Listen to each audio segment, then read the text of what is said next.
Keep it down. Keep it down. All right, keep it down. Well,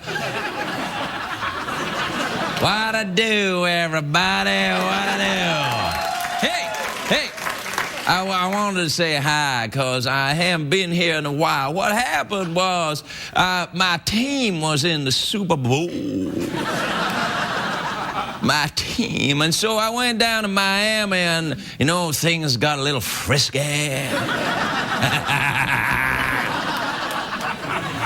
Hey, Conchita. And then I said I'd give her a shout out on the show. So anyway, you know, things got a little frisky in Miami and the game was going on and I think we won, but I can't recall. Anyways, here's the problem. I just made it back from Miami, and tomorrow is Fat Tuesday. Well, do not clap. Do not clap. Do not clap at me, sir. For in my circles, a clap is a declaration of a duel between two gentlemen. I don't know if that's true, but I just made it up. You see, because I cannot clap without giving the Scottish Conan guy arthritis. You see what I'm saying? Now, here's the thing. I gotta go to New Orleans. I call it New Orleans. I don't know why. I blame it on my accent, which is indiscriminate, and my speech impediment, which seems to pop up from time to time. I want you to know one thing, though. You can follow me on the Tweety. But not on the Tweety that says Wavy Rancheros. For even although that is my name, that is not my Tweety account. That seems to be an imposter.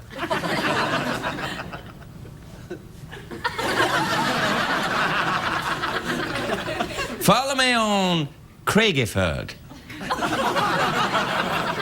'Cause I ate him. I didn't eat him. I might have done, I can't recall. Yeah. It's going south pretty quickly, this whole thing. But that's good, though, you know? I mean, because if this part really sucks, the rest of the show might look a little better for a change. All right, everybody. What I do?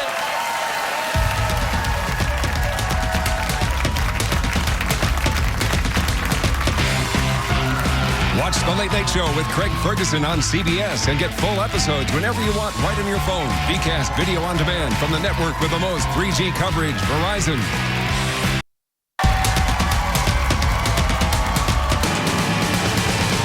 It's hard to stay up, it's been a long, long day, and you got the Sandman at the door.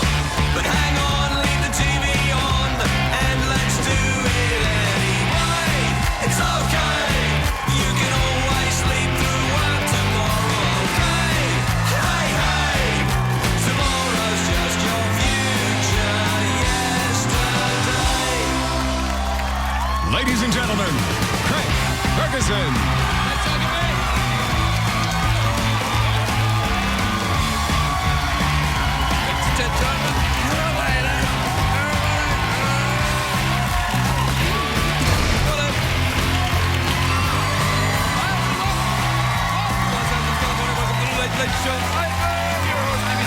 Thank you. It's enough, thanks. It's enough. All right. Well, thank you. That's really enough. Thank you, everybody. Please sit down, relax. Take the wee. Yeah, take the wee things. What? I don't what? Take the wee things in your pants and sit them down on a chair.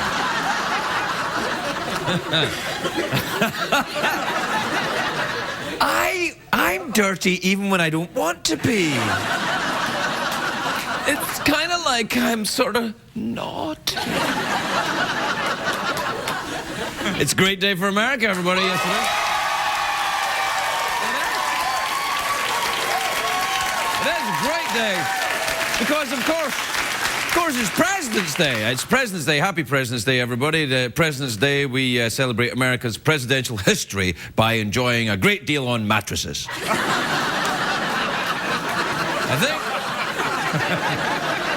I think it was President Kennedy who said, "Ask not what you can do for your country. Ask what you can do to get quality goods at discount prices."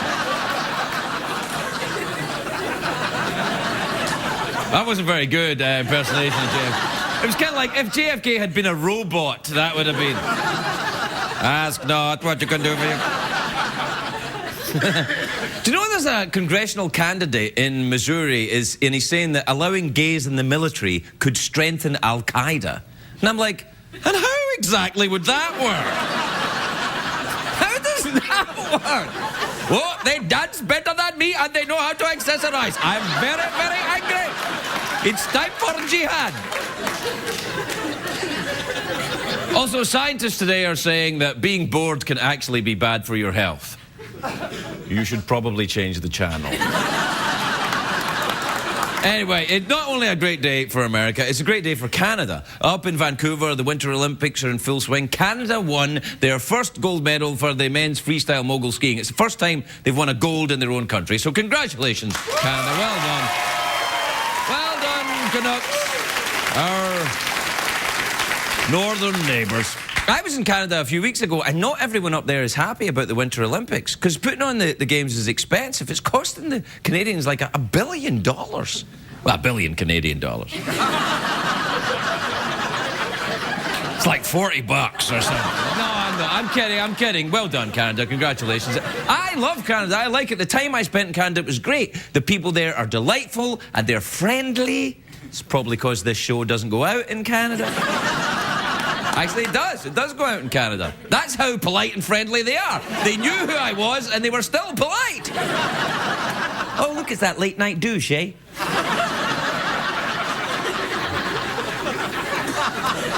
Now, I'm going to say something controversial here. I have mixed feelings about the Winter Olympics. I'm feeling very alone all of a sudden. I like watching sports, but some of the events that I'm watching in the Winter Olympics, there's a little too much in the way of posing. The athletes are like runway models that are like, I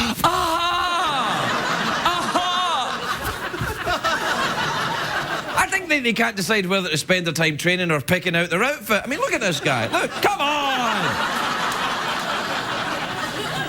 I mean, I know he looks fabulous, but come on!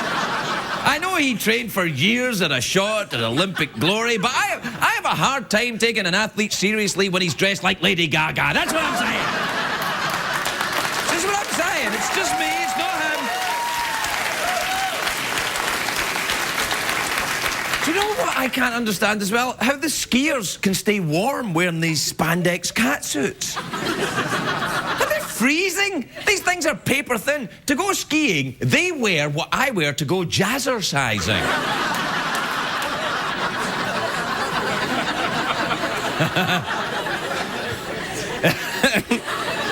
In my defense, though, I do dance the same way as I ski. I keep a firm grip on my pole and I move with my hips.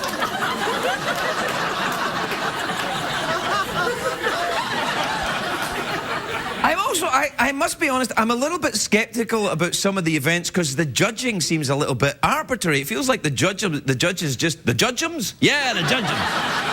I call them the judgeums. But it feels like the judges just randomly pick a score. Sometimes I watch the judges and the results, and I'm like, oh, come on, are you high? Of course, you can't judge anything if you're high unless you're Paula Abdul. And then...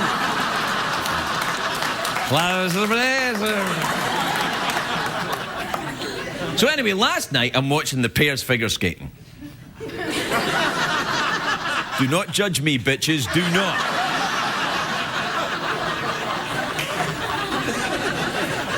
disagreed with the judges' decisions. I think the last place team actually deserved to win. They were awesome. They weren't as graceful as the winners, but they made up with it in panache. We got a clip. Have a look at it.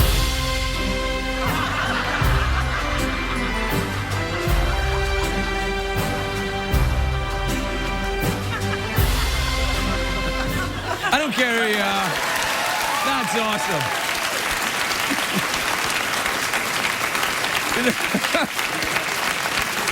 I've spent the last 6 minutes, 53 seconds trying to figure out how to put that clip onto the television. And see, I think it looks lovely, those little... You know what that reminds me of, these little chimps doing that? It reminds me of coming home from pubs in Scotland during the winter. Do you know that the Olympics have a motto? This is true. Their motto is faster, higher, stronger. Unless Michael Phelps is competing. Michael Phelps? Because if he's competing, then the motor's just higher, I guess. Michael Phelps isn't in the Winter Olympics. You couldn't get Michael Phelps in the Winter Olympics. He would dive into the... and it'd be frozen. He wouldn't be able to get in. Be like, oh, dude, the water's hard. Something's wrong. Anyway. By the way, just so as we're all steer clear. Just so as we're clear, I am still with Michael Phelps on the whole, I don't agree with what happened to him, that kid. He goes and wins 8 gold medals, and then he goes to a party and smokes a bong, and everybody's like all angry at him. I'm like, he won 8 gold medals. He's allowed to take the evening off. Oh, he's a disgrace. All right, I don't know.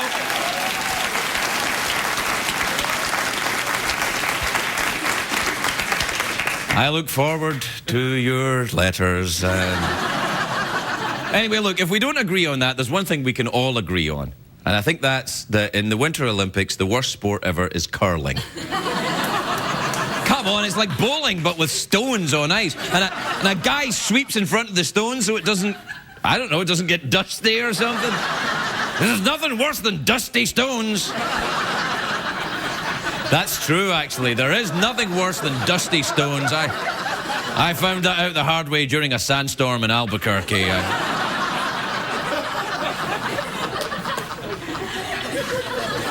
have to take a break now. Everyone's a bit upset with me. Particularly me. I've got some kind of stuttery thing going on tonight. I'm kind of... But my motto is always professional. Always professional.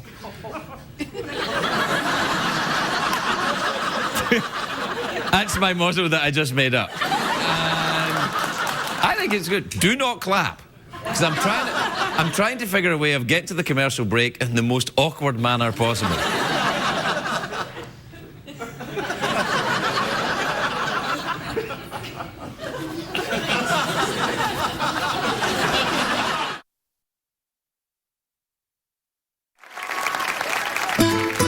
And now, Craig's Spanish word of the day. Today's word is lentejuelas. Lentejuelas.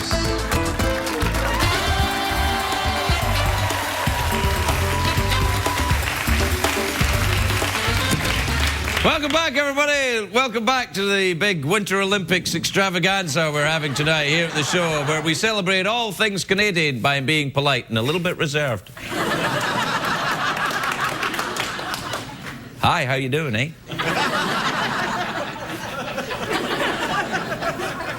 All right, look, I can't be mucking around tonight. I've got to get through the tweeties and the emails. This is just a whole mess of stuff to get through, so I won't be mucking around, wasting any time. I'll be getting straight on with business. The show won't be going over tonight. Everything will be going smoothly. I, for example, won't be just chatting away about nothing at any point during the show.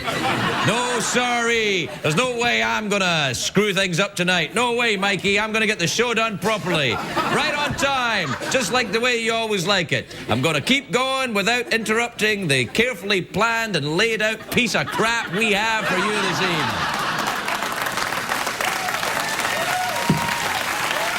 Yep.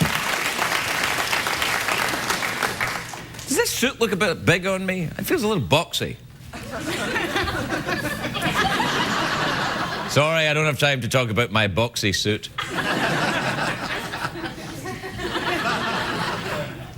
All right, well, I'll do play the jingle and we'll get on with it then. Twitter, tweeting, ephemeral, fleeting, flug and web, face code, twit zone, ass mode, Jackson tweets, und also E-Mails.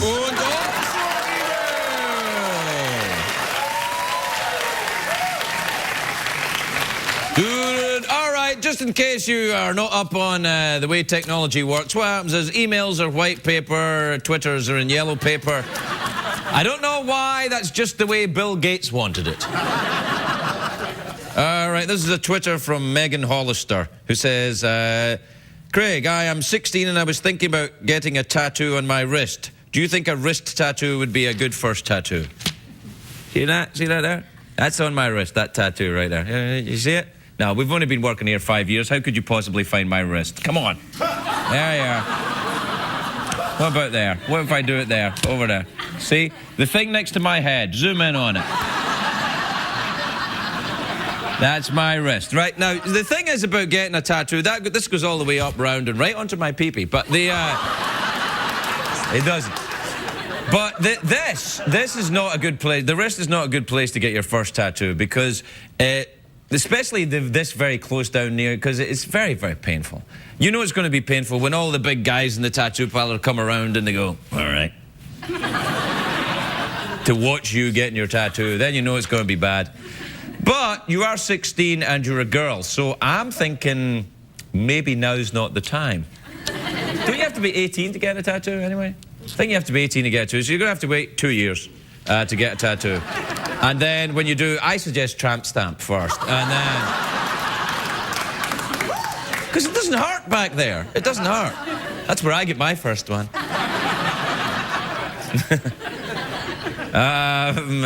Now, this is from, I can't pronounce it, but was saying, just wondering, do you think your poorly compensated interns consider you aloof?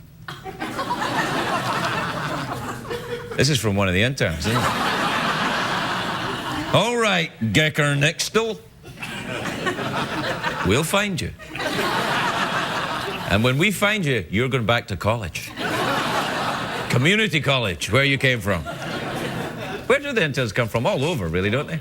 All over these United States. If you want to be an intern on the show, why? Get in touch with Mikey on the Twitter. What's your Twitter name, Mikey? Michael Nadis? Oh, Michael Nadis on the Twitter. There you are. Take that, you bastard. All right, we'll look at the emails. This is from Jill in Concord, North Carolina. Jill says, Dear Craig, do you like caviar? I'm thinking of trying it and I'm wondering if it's worth the expense. No, I do not like caviar. I don't like caviar at all. It's salty, salty, salty and fishy, fishy, fishy. I don't like it. Salty and fishy combo doesn't work for me most of the time. What? What? Gee. You people really need to grow up, honestly. This is from Andrea in Phoenixville, somewhere. It says, Dear Craig, while unemployed, I dyed my hair purple. My husband says no one will hire me with purple hair. Do you think this is true? No, I do not. I think that if you wanted a job on Sesame Street, it would be an advantage. Actually, if you wanted to intern here, you'd fit right in with purple hair. Do they have purple hair, any of the interns? Not this time. No, this time they don't. Yeah, there was one with purple hair, I remember. I don't remember, I didn't talk to her much because I'm very aloof with the interns. Listen, let me just be candid with you. When you do the job that I do, you're probably best staying away from that kind of...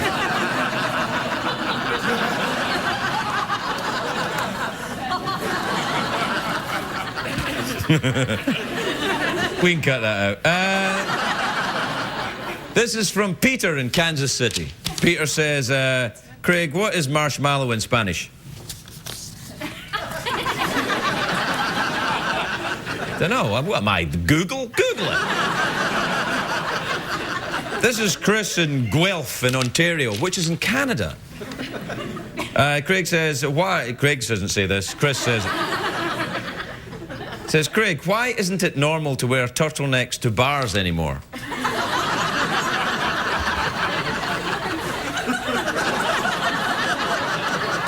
Is that a veiled sexual reference? Is that?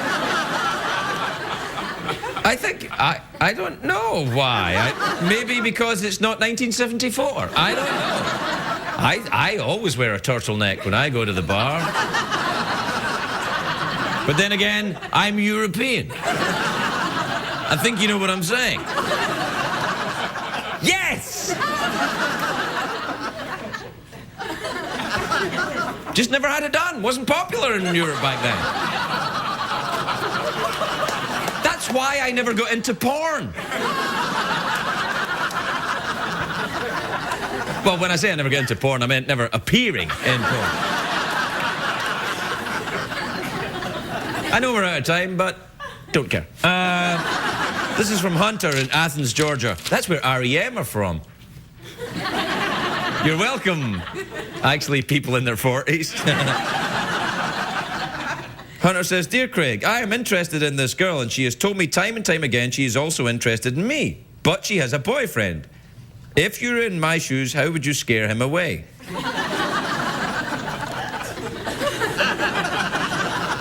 Scare him away?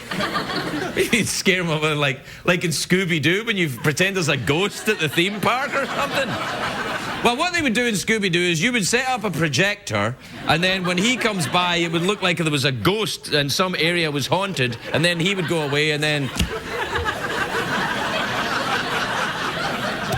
I don't think scaring him away is the problem. I think dealing with this tramp that's playing the both of you is... That's the problem.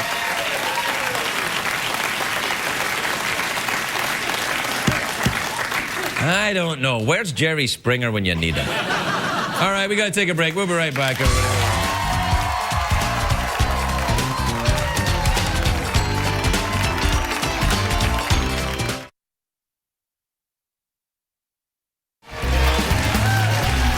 Welcome back. Quietly, everybody. Look, does this... I know you probably can't see because of the lighting, but is this suit a bit boxy? I feel a bit boxy. I think it should be a double-breast... I should start wearing double-breasted suits. Double-breasted suits and turtlenecks. Welcome back to the show, everyone. I like this. I'm going to walk around like this from now on. I can't do it. I can't keep it going. My first guest tonight is an Academy Award nominee. Really? I'm clearly slumming it here, then. He's Academy Award nomination for A Single Man, which is in theatres now. Please welcome the adorable Colin Firth, everybody.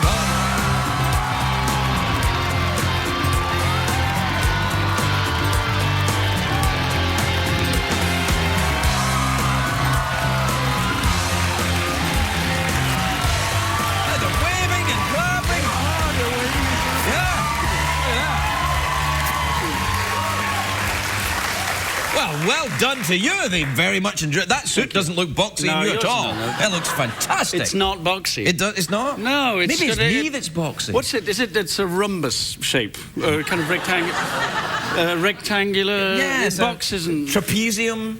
You know what? I think an overly streamlined Scotsman would be very dubious. Yeah, I'd be suspicious. No one wants to see a streamlined Scotsman. Not really, that way madness lies. You don't want to get drunk that fast. No.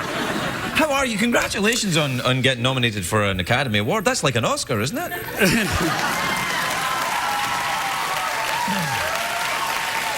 That's what they say. It's in the same category. Yeah, that's what they say. If you win the Academy Award, the next step is the Oscar. You might go on to get an Oscar nomination. How long have you been here? Oh, months. Yeah, did you get a Golden Globe for this? No. What are these? I got no anyway, though. I mean, really. No, I sit there and I applaud Jeff Bridges for England. That's what I. That's what I. Did he got the Golden Globe? Yes, he well, did. He's pretty good, though. Is he? Yeah, he's pretty good. I mean, He's actually he's actually bloody marvellous. I had the bizarre sort of coincidental honour of running into. We were on the same flight coming over here. Really? And is he nominated for an Oscar too? Yes, he is. Ooh, that must have been. I had to go up to him and I told him I would have voted for him had I not been throwing darts at his image. Yeah. And actually, we had a moment on the plane, which you sort of, you're always flown first class for this sort of thing. And I wouldn't know. No. And men in first class they give you these little sponge baggy things. I was thinking SpongeBob. Sponge bag. Yeah, and if you want, you can moisturise and put lip salve, and there's a, I'm going! You should do it. And there's a little spray, it's called an atomizer, which I'm always afraid to press in case it puts us into nuclear winter. Or so Dr. Evil has it. But I noticed guys putting lip salve, and I just looked around and I prayed that Jeff Bridges would moisturise. Because I just thought, if he moisturises, I'm telling everybody. And I think I could harm his award season. Moisturising's not going to hurt you if you're a dude in LA. I mean, moisturising's kind of that's the guy thing in LA. Dudes in LA don't moisturise. Oh yes, they do. Do they? Yes. I moisturise. I mean, within an inch of my life. Yeah. I mean, I was sitting there, looking round to see if people. And people were glaring at you? No, because they were moisturising as well. This sounds like some kind of bacchanalian orgy in first class. Everyone rubbing up against each other, moisturising. It might just be British Airways. It might be, yeah. No, listen, the movie that you're in, the Single Man movie, it's directed by Tom Ford. It is. He's very fashionable, isn't he? He's a fashion guy. Yes. Yeah. Is it a very fashionable film? I hoped it would be. I mean, my only motive for taking it would be that it would free clothes. I'd look good, that I'd get a couple of suits out of it, and he'd light me and flatter my jawline probably for the last time in my life. Calm now. Calm, you've got a fabulous jaw. Bless you. Flinty, I'd say. Only a Scotsman would say flinty. No. No, so that's what I did, and then I showed up and I had to do a load of acting, which did surprise me. It's outrageous. It was. Yeah, I got. Not what it said on the tin. No, did everyone wear Tom Ford clothes in the film? No, well, I mean, he was there, and he had a hand in it, but he did have a wonderful designer called Ariane Phillips, who, who dresses you all up, who did all that, and she's credited with it, and it was her work, really. I'd like to be in a film directed by Tommy Bahama. I think I think it'd be great. You'd get big shirts, and it doesn't matter if you get fat or anything. Don't rule him out. I'm not ruling him out. The thing about the Tommy Bahamas is as well that you can get as fat as you like, apparently, and you still look great in Tommy Bahama stuff. That's what guys that are wearing Tommy Bahama think. I'm sure all of that is probably true, but I don't know who Tommy Bahama is. Tommy Bahama's not a real guy. He's like, is it a real guy? No, it's like Ed Hardy. Did you just make him up? No, it's like there's a store called Tommy Bahama. Is there? Yeah. I've heard of Tommy Banana. Is that Tommy Banana? No, that's Tommy Banana's a series of movies that I.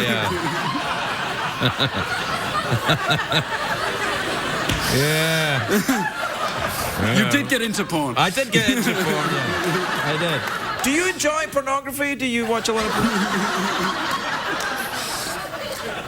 It depends. If it's on the British Airways menu, Yeah. If British Airways are showing it, then it must be all right. Yeah, it is. I find that with pornography, it's a bit like snooker or pool. I don't mind doing it, but watching it's kind of boring after a while. You'd rather do the pornography, you mean? Yeah, I'd rather be in it than, sadly weeping in the hotel room. It's not too late for you. Yeah, no. Hey, we have to take a break. Will you hang around? I'll hang around. All right, well, we'll be right back with Colin Firth. I love this. You're insane. Come on, old man.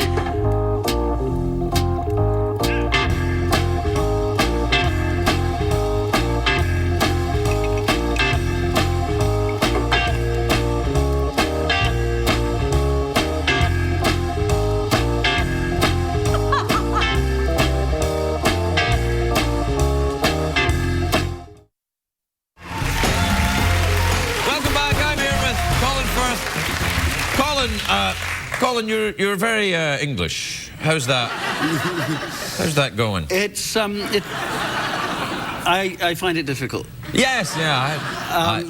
You know, it's basically the default state of the Englishman is embarrassment. Scottish people too. Scottish people, yeah, embarrassment and rage. Yeah. We have rage too. You're not the only people have rage. No, but we've actually we conducted the empire with a sense of embarrassment. Right. You know, we've sort of apologised our way through India and sort of North Africa. I don't know if that's quite how they remember it. There was a formal they made on, you know, we didn't apologise in the native tongue. But, right, you know, yes. Nevertheless. All right, sorry everyone, you all get over there right now. No, we felt very uncomfortable about disemboweling people. Yes, yeah. Hey, it's a long time ago. Shut up. No, what's interesting is you're talking about the Olympics just now. Right. I don't know, we have this way of winning things. All the events that the English won were sitting down. Have you noticed that? Rowing, cycling, sailing, they're all things that involve the art of sitting down. That's true. It is, isn't it? I actually am drawn to flying. I like to fly airplanes, and I like to do that because it's sitting down. That's right. We don't like to stand up, do we? It's tough on your legs after a while. It is. Listen, I mean, when I did the Tom Ford film, yes, is there a lot of sitting down in the film? There is, and some standing up and some lying down. Well, I can't wait to see it. Far too active for me. But the getting in shape challenge, because Ford sort of gently suggested that it would be okay if I decided to get in shape. Right. And the first thing I went to buy, it was funny, I went into the sports shop and all these weights looked far too heavy. Yep. And I bought a mat. Quite an expensive one. I thought, this is for exercise. This is good. I need something comfortable to get in shape with. I took it to my room, I lay down to do some sit-ups, and I woke up 2 hours later. That's fantastic. Yeah. No, it's perfectly acceptable to do sit-ups without the mat. You can just do them in there. If the room has a carpet, it can sometimes, exfoliate your back at the same time. No, but I'd miss my mat now. I take it wherever I go. And really? Do you do the yoga? No, I sleep on it. Sleep on the mat? Well, what do you do then? You do sit-ups and... It works. I wake up with perfect abs. It's quite a... Really? It's just sleeping that... You should do a video. I should. Yeah, the Colin Firth sleep your way to health. Yeah, and the Winter Olympics without snow as well. Yeah, you were just talking about it.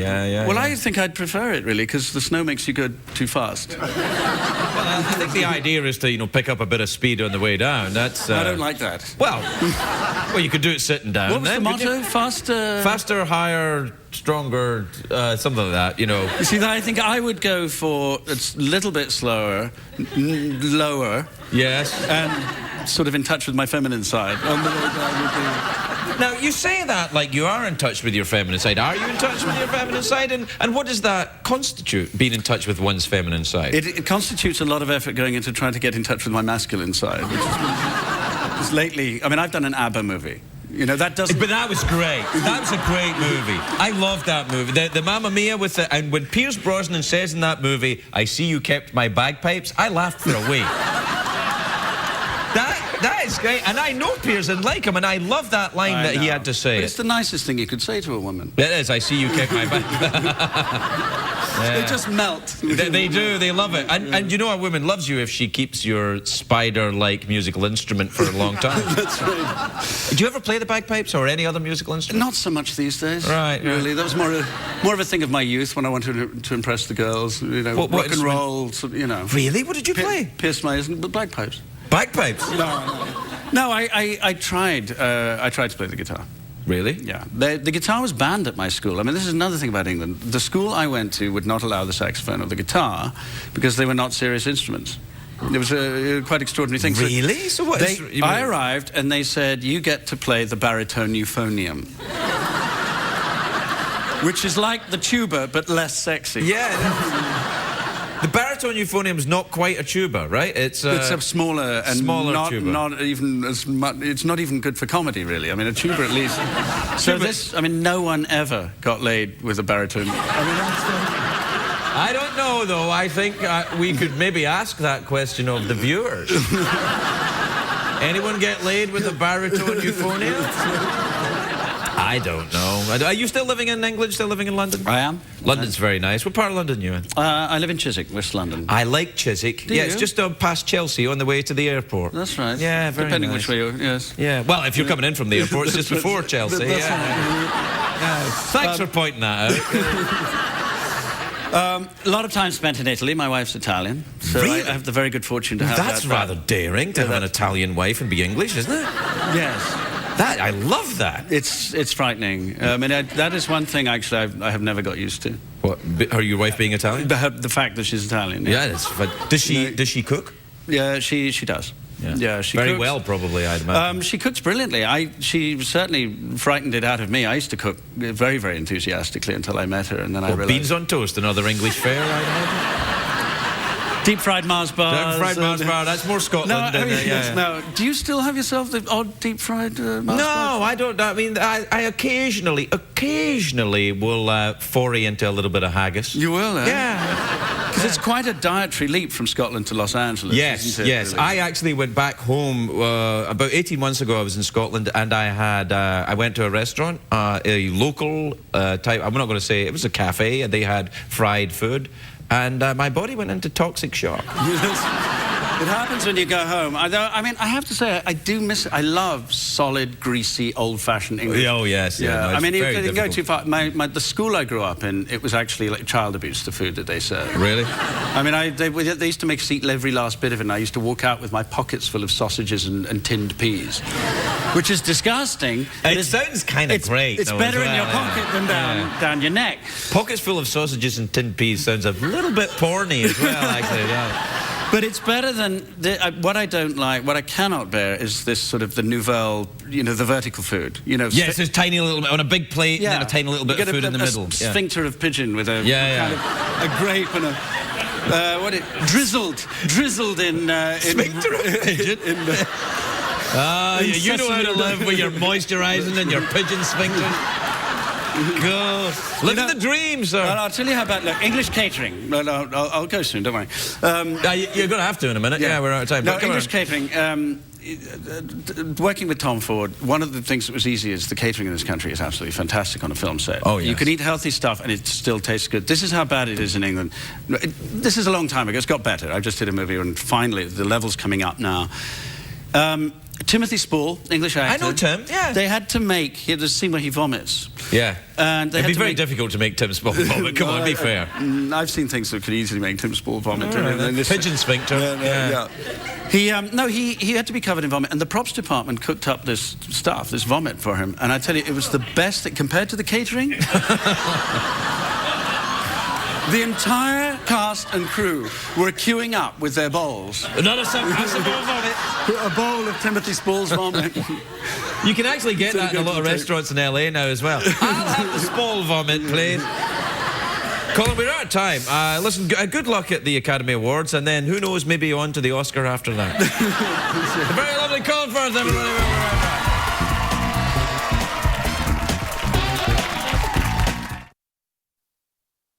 Aprendimos en el programa, señor Craig. No importa. Sorry, everybody. Thanks for the bless you, you bastards. Now, on other shows, of course, when someone sneezes, you stop and start again. But we can't do that because we're live. I'd like to apologise to Amanda Righetti. I talked for a very long time to Colin, who was charming. What a lovely, charming man. Wasn't he nice? Yeah. So, and he's hoping to win an Academy Award, and then maybe after that, an Oscar. So, my apologies to Amanda Righetti. She'll be back sometime later in the week.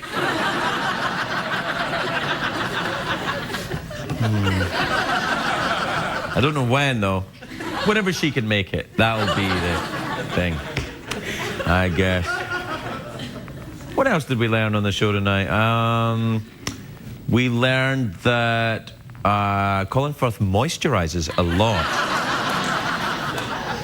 We learned that I don't like caviar, but that doesn't mean anything.